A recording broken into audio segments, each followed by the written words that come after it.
Meus irmãos, abram comigo as suas Bíblias, então, nosso livro aí, nossa carta de Pedro, né? Primeira de Pedro, lembram-se, semana passada? Primeira de Pedro, né? Não é a primeira carta ao Pedro, né? É uma carta que o Pedro escreveu, né, para alguns irmãos eleitos, né, dispersos pelo mundo, então. 1 Pedro, capítulo 1, hoje os versículos 3 a 12. E aí você marca aí onde está, né, essa carta aí, meus irmãos, porque eu quero que você abra também depois, em seguida, em 2 de Pedro, né, na segunda carta de Pedro, lá no capítulo 3, versículo 15. É a primeira e a segunda de Pedro, né? Essas duas cartas aí. Eu quero ler esse trecho, o versículo 15 aí da segunda carta, porque Pedro ele é um tanto quanto modesto, sabe? Ele fala um negócio aqui que me chama muito atenção, principalmente diante daquilo que nós já vimos na semana passada. Então, deixa aí na primeira de Pedro e vai lá também na segunda de Pedro, tá? Na segunda de Pedro, ele fala assim, aliás, nós vamos orar antes, mais uma vez. Pai, obrigado em nome de Jesus por tudo que já tivemos da tua parte e rogamos agora que teu Espírito nos ilumine para compreender a revelação da tua palavra, Deus, a revelação da tua vontade. Há coisas difíceis aqui, ó Pai, há coisas que são profundas, mas nós pedimos sempre que teu Espírito venha nos iluminar para que possamos compreendê-las e praticá-las, ó Pai. Oramos assim em nome de Jesus. Amém. Na segunda carta de Pedro, ele fala assim lá no capítulo 3, né, nos versículo 15, em especial, né? Ele vai dizer assim, por essa razão, a partir do versículo 14, por essa razão, pois, amados, esperando essas coisas, empenhai-vos por serdes achados por ele em paz, sem mácula e irrepreensíveis, e tende por salvação a longanimidade de nosso Senhor, como igualmente o nosso amado irmão Paulo vos escreveu, segundo a sabedoria que lhe foi dada, ao falar acerca destes assuntos, como de fato costuma fazer em todas as suas epístolas, nas suas cartas, nas quais há certas coisas difíceis de entender que os ignorantes e instáveis deturpam, como também deturpam as demais escrituras para a sua própria destruição, a destruição deles, né? Enfim, Pedro fala assim que Paulo escreve coisas difíceis de entender. E Pedro ele é meio modesto, porque as coisas que Pedro também escreve são muito difíceis de entender, algumas delas. Nós vimos a semana passada algumas dessas coisas, e hoje nós vamos ver também algumas coisas que são às vezes também difíceis de entender. Não são somente as epístolas de Paulo que são difíceis de entender, a de Pedro também. Então eu peço aos irmãos sempre o quê? Tenham paciência, porque nós vamos trabalhar às vezes algumas questões um pouco mais teológicas, mas que são muito importantes também para a gente continuar a nossa caminhada aqui nessa primeira carta de Pedro. Não é? E à medida que a gente vai caminhando, não é, eu não posso deixar, né, de falar aquilo que está aqui na palavra de Deus, não posso saltar, não posso pular, não posso omitir, né? Então a gente precisa ter um pouco mais de paciência aqui, porque aqui tem tutano, né? Não é leitinho não, sabe? Aqui tem coisa densa mesmo. E a gente precisa assim, né, de dente para a gente mastigar isso aqui, né, e crescer em graça e em conhecimento. Mas vamos lá, a partir do versículo 3 da primeira de Pedro agora, ele fala assim, bendito Deus e Pai de nosso Senhor Jesus Cristo, que segundo a sua muita misericórdia, nos regenerou para uma viva esperança, mediante a ressurreição de Jesus Cristo dentre os mortos, para uma herança incorruptível, sem mácula, olha a palavra aí que eu falei, imarcessível, reservada nos céus para vós outros, que sois guardados pelo poder de Deus, mediante a fé para a salvação preparada, para revelar-se no último tempo.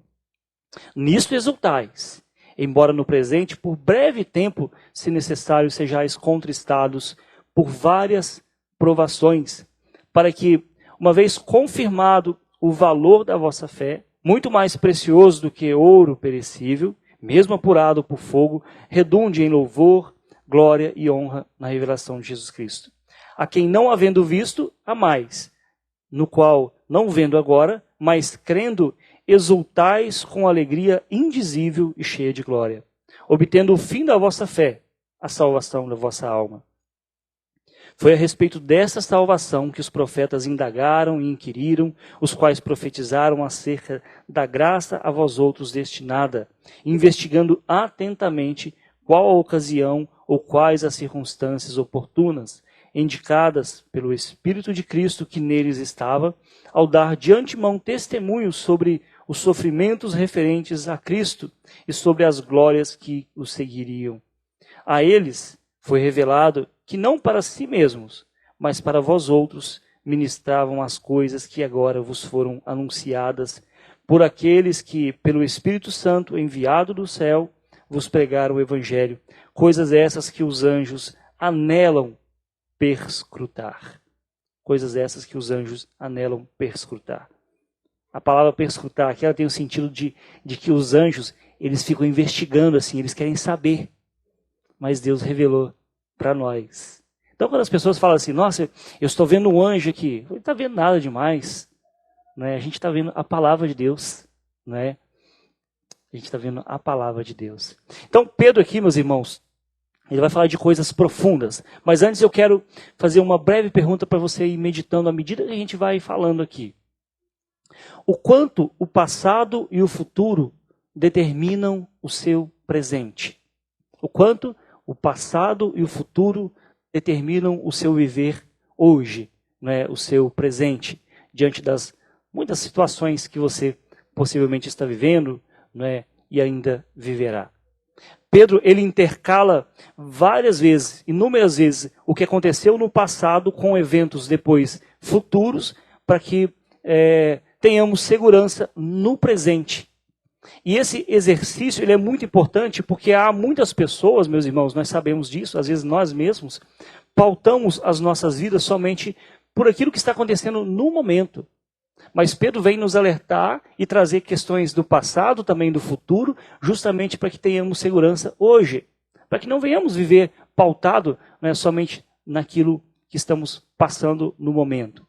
Então eu pergunto novamente, o quanto o passado, né, muda o nosso presente? A resposta às vezes pode ser óbvia, muito, né? Muitas coisas do passado determinam o meu presente hoje, né? Todos diríamos, né, que as coisas que nós já passamos, elas contribuíram para quem nós somos hoje, né? Onde crescemos, a família em que crescemos, os momentos alegres, as cicatrizes, né, que marcam, né, as nossas vidas. Todas essas histórias do nosso passado, com certeza, elas têm um impacto profundo hoje, né, para você ser quem você é hoje. Mas o importante aqui, meus irmãos, a gente entender diante da revelação de Deus, né, que é a sua palavra, é que existem coisas num passado um pouco mais distante do que somente o seu pessoal, que mudam também, né, o nosso presente ainda hoje. Acontecimentos como aqueles que ocorreram na Palestina 2000 anos atrás, influenciam e influencia a nossa vida ainda hoje, no presente. Poxa vida, quanto tempo já passou isso? Mas são coisas que ainda têm um peso muito forte na nossa vida hoje. E o futuro? Né? Quanto do futuro determina o nosso presente? E aqui quando eu penso no futuro, quando eu estou falando sobre o futuro, eu quero que você tire da sua mente aquilo que imaginamos a partir dos desenhos animados, principalmente da família dos Jackson, né? Lembra daquele desenho dos Jackson? Dos filmes, né? Onde eles vão criando, né, uma mentalidade, né, de que o futuro vai ter carros voadores e tal, né? Eu não sei, né? Não chegou ainda, eu acho que não, né? Eu não quero que você pense nesse futuro, né, nesse futuro que é moldado pelos desenhos animados ou pelos filmes. Eu quero que você pense no último estágio da redenção, quando Cristo Jesus voltar em glória e nos transformar à sua semelhança. Quanto esse futuro muda o seu presente. Não o futuro dos carros voadores, mas o futuro no qual nós esperamos, aguardamos, ansiamos, que é a volta de Jesus. O quanto isso muda o seu presente, ou você já esqueceu que a nossa maior esperança é isso? Ora vem, Senhor Jesus, Maranata. Essa é nossa esperança é sua vinda. O Rei dos Reis vem nos buscar. Essa é a nossa maior esperança. O quanto isso muda o seu presente, o seu dia de hoje. Pedro, então, ele nos exorta a olhar não para o nosso passado individual, né, mas para aquilo que aconteceu, né, há muito tempo na história da redenção, a fim de compreender hoje. Da mesma forma, o futuro. Ele nos exorta a olhar para um futuro, não um futuro individual, aquele que nós planejamos, né? Ah, eu quero casar, eu quero ter filho, eu quero comprar uma casa, né, eu quero formar. Não esse futuro, mas o futuro que diz respeito ao último estágio da história da redenção, que é a volta de Jesus.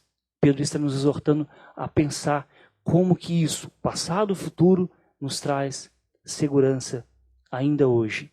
Então, à medida que Pedro intercala entre o passado e o futuro, ele nos leva a ver o presente à luz dessa realidade, das realidades prometidas, né, da realidade prometida pelo Evangelho, para que tenhamos conforto no presente, no meio das muitas tribulações. Lembra que eu falei que ele está escrevendo para os peregrinos, forasteiros que estão espalhados, eleitos, que estão espalhados nos mais diversos cantos da terra. Ele cita aqui 5 províncias, né, do Império Romano ali na Ásia. Então são pessoas eleitas que estão sendo perseguidas por causa da sua fé. E aí ele vem trazer, olha, as coisas que aconteceram no passado e aquilo que vai acontecer no futuro pode consolar a sua vida hoje. Isso, para quem recebeu, quem entendeu, naquela ocasião, era um consolo para suportar as muitas provações. E essa palavra deve ser também um consolo para a gente ainda hoje. Porque quem de nós não passa por tribulação? Quem de nós que não passa por tribulação que atire a primeira pedra? Eu posso falar assim seguro, porque todos nós passamos. Então esse texto ele vem nos confrontar. Fundamenta a sua vida, não somente no passado individual, mas no passado, né, naquilo que aconteceu com a obra de Cristo, bem como no futuro, não no individual, mas naquilo que está por acontecer, que é o último estágio da redenção. Nosso texto, então, hoje, ele é uma oração de ação de graças, muito rica em informações sobre o plano de Deus para os eleitos que nós falamos na semana passada. Os forasteiros que vivem, né, espalhados pelo mundo, que são santificados, fortificados pelo Espírito Santo para uma vida de obediência pela fé, né, em Cristo Jesus. E aí nós vimos como que Pedro ele usou termos relativos a Israel, né, do Antigo Testamento para descrever os cristãos daquela ocasião.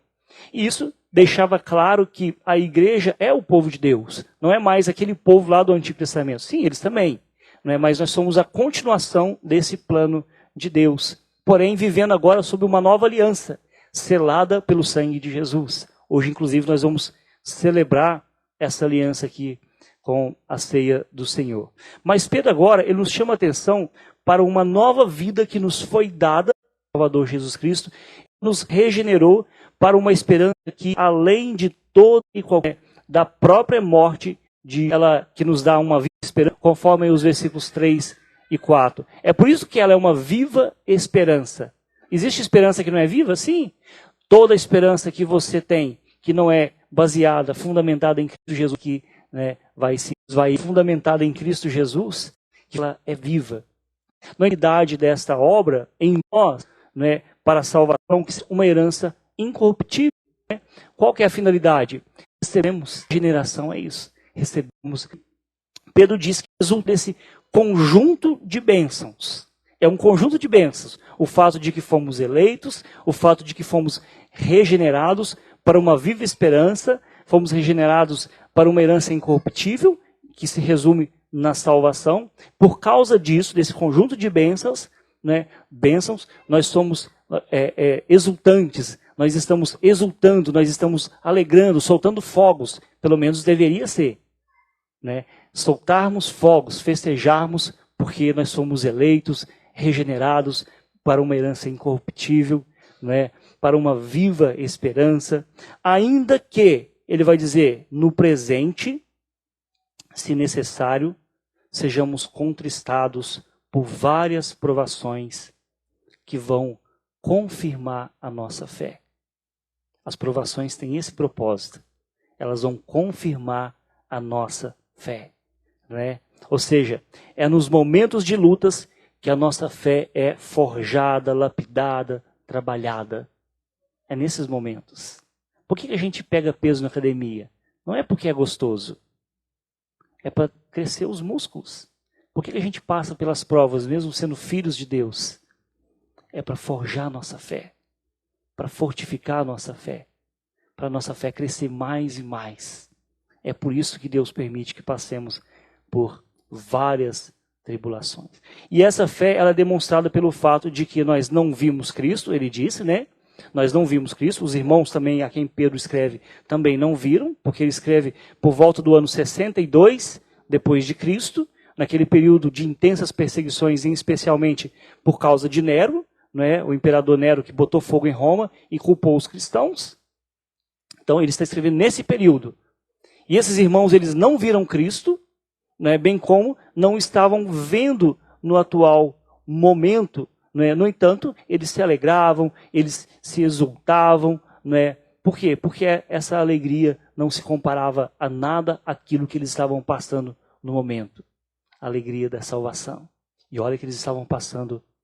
Você já passou por tribulação? Eles estavam passando muito mais. Imagine hoje vocês têm uma leve, né, aqui de Rio do Sul, vocês chegam um pouquinho perto assim, porque às vezes por causa das enchentes, vocês têm que sair correndo de casa, não é? Não é assim? Naquele momento era assim, sai correndo de casa, deixa tudo, pega só o que é mais importante. Sai correndo porque os soldados do imperador estão vindo. E aí Pedro vinha com essa carta para consolar esses irmãos no meio dessas muitas tribulações.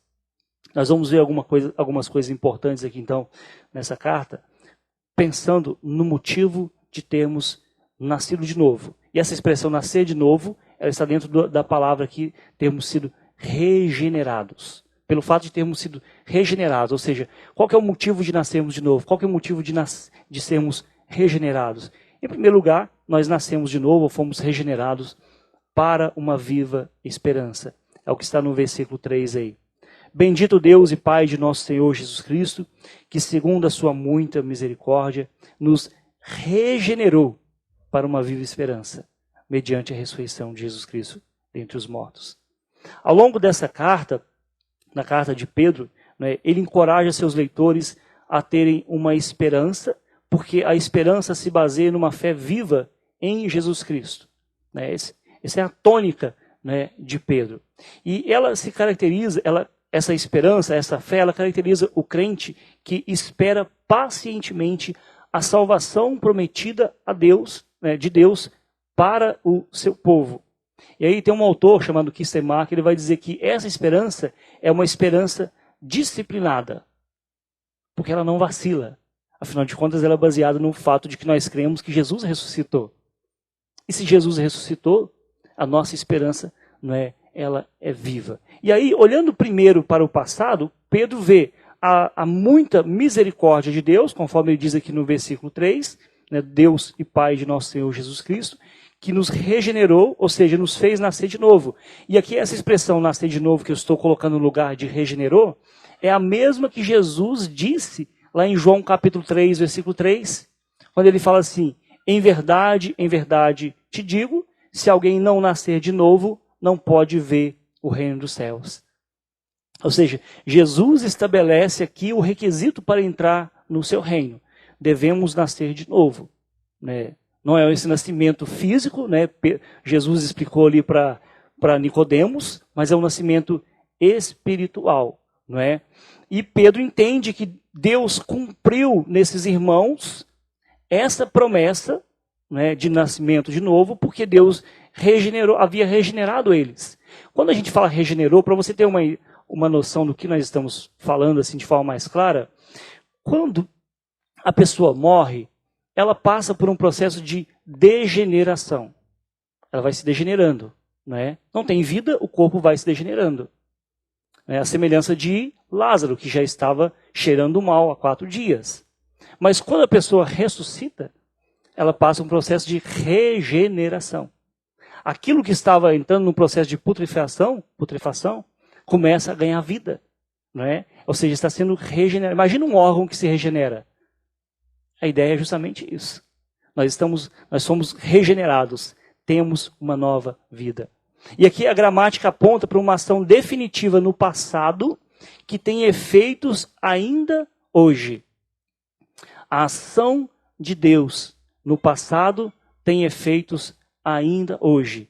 Saber que pela fé em Cristo estamos entrando naquilo que Deus escolheu para nós de antemão, isso deve nos trazer consolo e conforto. É por isso que Pedro ele pode dizer que esses crentes eles nasceram de novo para uma viva esperança, porque eles foram regenerados. Uma ação que ocorreu no passado tem efeito hoje. Nos dá esperança, meus irmãos.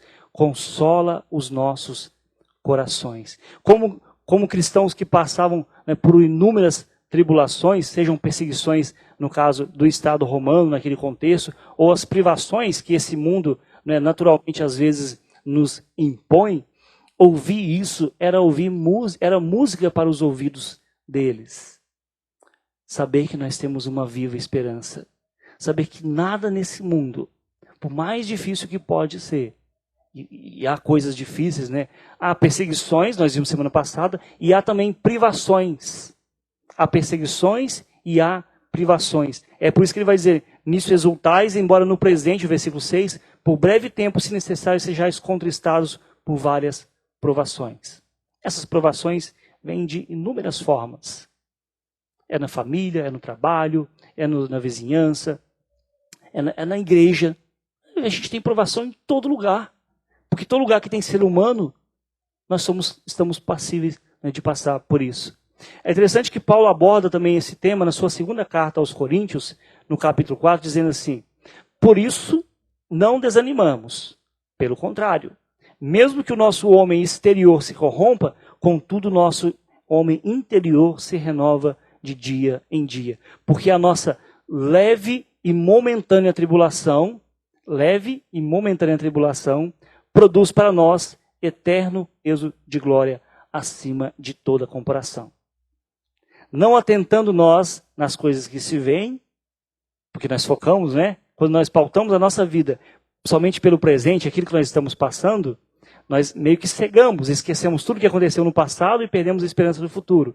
Mas Paulo fala assim, não atentando nós nas coisas que se veem, mas nas que não se veem, porque as que se veem são temporais e as que não se veem são eternas. Enfim, meus irmãos, Jesus é nossa esperança viva, porque se Jesus tivesse permanecido morto na sepultura, nós não teríamos essa viva esperança. É como se Pedro estivesse falando com eles assim, olha gente, o que é isso que vocês estão passando? Jesus foi crucificado, ficou 3 dias na sepultura e Deus o ressuscitou. Nada disso que você está passando é maior do que isso que Jesus passou. Tenha essa esperança viva, fundamentada, não é, naquilo que Deus fez no passado, em Cristo, ressuscitando Ele, não é, dos mortos.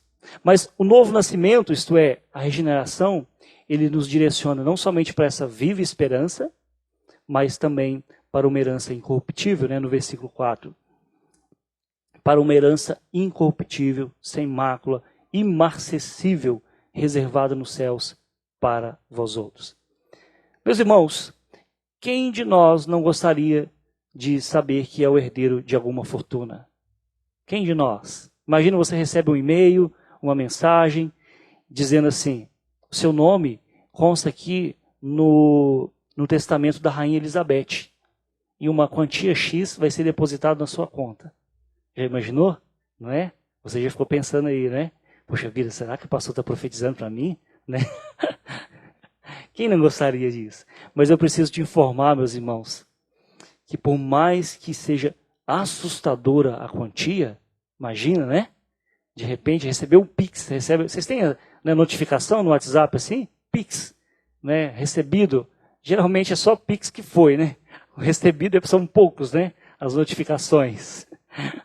Mas imagina, Pix recebido com a mensagem, né? Você está ali como herdeiro da Rainha Elizabeth. A Rainha Elizabeth um dia pegou lá aleatoriamente, colocou o dedo lá assim na lista telefônica e caiu no seu nome. não é? Enfim, eu preciso te informar que por mais que seja assustadora a quantia, se um dia isso acontecer, né, eu espero que não, porque você não se corrompa, né? Ainda assim, meus irmãos, é possível se perder porque os tesouros dessa terra são perecíveis. Eles não são imarcessíveis. Fala 3 vezes essa palavra correndo para ver. Né? Eles não são imarcessíveis. Os tesouros dessa terra, eles são perecíveis. Diferente da herança preparada para aqueles que nasceram de novo, para aqueles que foram regenerados. Porque ela é incorruptível, não se corrompe por nada. Por nada. Quantas pessoas se corrompem facilmente? Principalmente quando envolve dinheiro, não é? As pessoas, principalmente quando envolve sentimentos. Como nós somos falhos, nós nos corrompemos também. Quando envolve a paixão, a carne, nós somos corruptíveis. As coisas dessa terra são corruptíveis. Mas essa herança ela é incorruptível, sem mácula e é imarcessível. Ou seja, ela não murcha. Ela não murcha, de forma alguma. Isso era naquele contexto e deve ser ainda hoje para nós mais uma forma de nos consolar enquanto nós caminhamos nos vales escuros dessa vida. Nos vales, às vezes, da sombra da morte.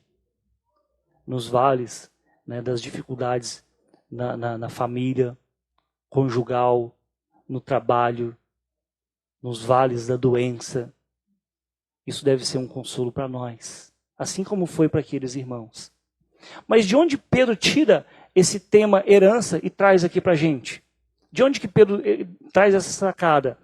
Lembra-se que semana passada eu falei que ele faz uma conexão daquele povo com o povo de Deus no Antigo Testamento? Ele também tira essa ideia de herança lá do Antigo Testamento.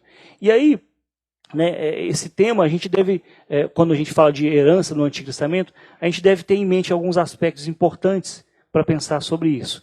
O primeiro deles é que a terra prometida, ela era uma herança de Deus, né, que Deus havia concedido ao seu povo no Antigo Testamento. Olha o que diz Deuteronômio, capítulo 15, versículo 4. Deuteronômio, ou o 5º livro do Pentateuco. Não é? Se eu falasse hoje o 5º livro do Pentateuco, vocês iam saber onde estava? Daqui a pouquinho, daqui a uns dias, eu vou esperar vocês esquecerem e vou fazer essa pergunta. Né? Vou falar assim, abra aí no 5º livro de Moisés, para ver se os irmãos estão afiados. Né? Deuteronômio, capítulo 15, versículo 4, diz assim: para que entre ti não haja pobre, pois o Senhor, teu Deus, te abençoará abundantemente na terra que te dá por herança para a possuíres. A terra prometida era a herança, né, que Deus havia prometido para aquele povo. No entanto, a terra prometida, ela não era uma herança incorruptível, sem mácula, porque inúmeras vezes essa terra foi manchada pelo pecado, invadida, destruída, inclusive sendo o motivo pelo qual Deus permitiu que o povo fosse arrancado dessa terra. Então a terra prometida não era uma herança incorruptível. Mas o segundo aspecto que a Bíblia traz no Antigo Testamento como herança são os filhos. O Salmo 127 nós conhecemos, né? Herança do Senhor são os filhos, o fruto do ventre, o seu galardão. Mas infelizmente, meus irmãos, assim como a terra, os filhos também não são fáceis. Eles também são alvo de corrupção, são passíveis de se desviarem também, nós sabemos disso. Nós oramos para que não. Mas os nossos filhos também estão no mundo, né? Não são do mundo, nós esperamos que não sejam, mas estão no mundo e estão passíveis também de se corromperem. Estão passíveis de serem influenciados. Eles também não podem ser considerados essa herança incorruptível sem mácula. Mas existe sim uma herança, né, um aspecto dessa herança que não é passível de nenhuma corrupção. Que não é passível de nenhuma, né, de nenhum problema, de nenhum desvio, que é o quê?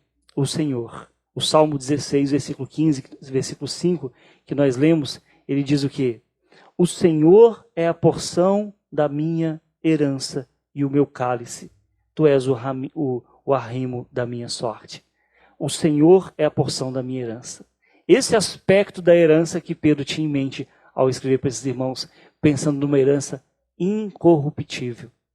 O Salmo 73 também, um salmo muito conhecido, o salmista vai dizer, os versículos 23 a 26, assim, todavia, lembra do Salmo 73, o cara que começou a olhar para o vizinho, a prosperidade do vizinho começou a desviar? Poxa vida, né, eu estou aqui, né, servo de Deus, né, e o vizinho que não conhece a Deus, não serve a Deus, está prosperando e eu não? Lembra do Salmo 73? É o cara que começou a desviar porque ele começou a olhar para o vizinho e não para Deus. Depois ele chega numa conclusão, né, um desfecho, graças a Deus, né, glorioso, porque ele vai falar assim, todavia estou sempre contigo, tu me seguras pela minha mão direita, Salmo 73. Tu me guias com o teu conselho e depois me recebes na glória. Quem mais tenho eu no céu? O salmista pergunta. Não há outro em que eu me compraza na terra, ainda que minha carne e o meu coração desfaleçam. Deus é a fortaleza do meu coração e a minha herança para sempre. Deus, meus irmãos, é a nossa herança. Cristo é a nossa herança, incorruptível, sem mácula, imarcessível, não se corrompe. Espere nele, meus irmãos. Isso pode trazer consolo para a sua vida, porque isso consolou os primeiros cristãos que foram lançados nas arenas para divertir o povo, que foram queimados em postes vivos para iluminar as ruas. Isso consolou as pessoas que tinham que sair de casa correndo, deixar tudo. Essa palavra consolou. E essa palavra ainda pode nos trazer consolo.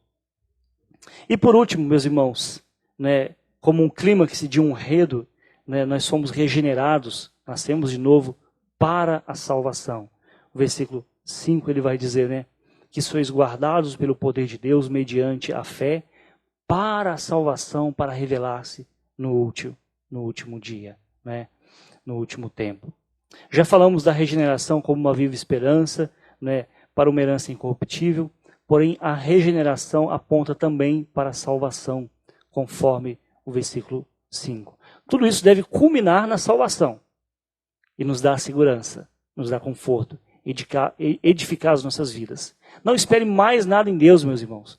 Isso é o máximo, né, que Ele poderia nos dar, porque isso é tudo aquilo que você não pode conseguir com seus esforços, com o seu trabalho.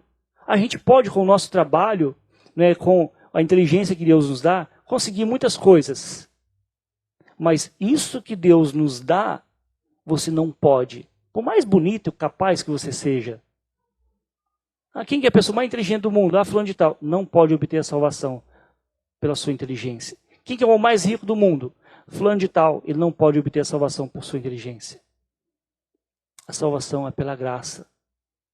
A salvação é pela fé em Cristo Jesus. Então, tudo isso deve culminar na salvação e nos trazer consolo, nos trazer conforto. Vive esperança, herança incorruptível e salvação. São os motivos para exultarmos, segundo Pedro no versículo 6, ainda que o presente seja marcado pela tristeza das provações. Exultarmos é isso, é se alegrar, andar assim toda hora. Por que você acha que o pastor é sorridente? Por que você acha que é porque não tem problemas, irmãos? Não. É porque o pastor entendeu isso. A salvação em Cristo é tudo aquilo que de forma alguma eu poderia conseguir por meus próprios esforços. Pastor, mas você é inteligente. Não, isso aí eu sou mesmo. Não.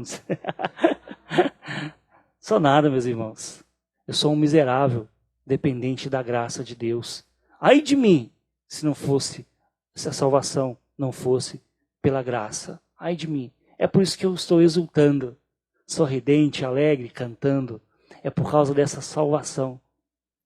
E essa salvação, ela me traz conforto, me traz consolo em toda e qualquer situação que eu estiver passando. E deve ser assim na sua vida, porque foi assim na vida dessas pessoas. É o que Pedro poderia escrever. Pedro não podia escrever mais nada que pudesse trazer consolo para essas pessoas, a não ser isso. E aí nos versículos 10 a 12... Pedro olha novamente para o passado e entende que, embora essa salvação fosse misteriosa e oculta no passado, o Espírito Santo havia revelado naquela época como que essa salvação aconteceria. Esses versículos aqui nos relembram, né, relembram os escritores lá do Antigo Testamento refletindo, né, os profetas lá do Antigo Testamento refletindo e examinando o que Deus estava fazendo. Enquanto Deus levava adiante, né, a história da redenção, que começa lá em Gênesis, né, a gente pode dizer que começa antes da fundação do mundo, mas historicamente começa em Gênesis capítulo 3, versículo 15, Deus estava levando adiante essa história, a história da redenção, e esses escritores, eles viram, participaram dessa história, mas eles viram pela fé lá na frente que essa história da redenção não ia ser revelada para eles, era para nós, é o que o Pedro está falando aqui. Ou seja, vocês têm um privilégio. Nem os autores do Antigo Testamento tinham esse privilégio, nem os anjos têm esse privilégio que nós temos, que aquelas pessoas tiveram. Portanto, meus irmãos, o que são as provações diante de tamanha bênção que recebemos da parte de Deus? Na verdade, as provações são apenas mais uma forma de Deus provar o valor da nossa fé. Simplesmente isso. Qualquer que seja a provação que você esteja passando, é uma forma de Deus provar o valor da sua fé. É por isso que Deus permite que a gente passe pelas provas. Então, meus irmãos, para a gente finalizar aqui, o quanto, né, do passado e do futuro determinam a sua vida hoje.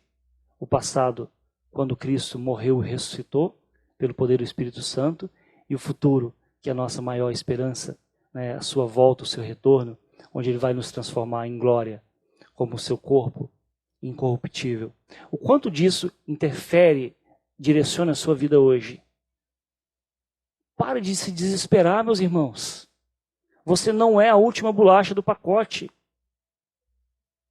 Nossa, mas essas coisas acontecem só comigo? Não, acontecem com inúmeras pessoas. E acontecem com pessoas que não têm essa viva esperança. E às vezes nós nos portamos como essas pessoas que não têm essa viva esperança diante das tribulações. Pare de se desesperar, meus irmãos. Apegue-se a essa verdade de que nós somos regenerados para uma viva esperança, para uma herança incorruptível, para a salvação. Se essa palavra consolou aqueles irmãos que estavam passando por tribulações muito maiores do que nossa, elas podem também nos consolar ainda hoje, quando a gente tiver essa consciência. É isso que Pedro estava mostrando para aqueles irmãos, e é isso que Deus está nos mostrando hoje, em especial quando Ele nos convida para participar da sua mesa, onde nós vamos celebrar o sangue que sela a nova aliança sob a qual nós estamos vivendo. Vamos nos colocar de pé, meus irmãos? Quero chamar à frente aqui os nossos irmãos que vão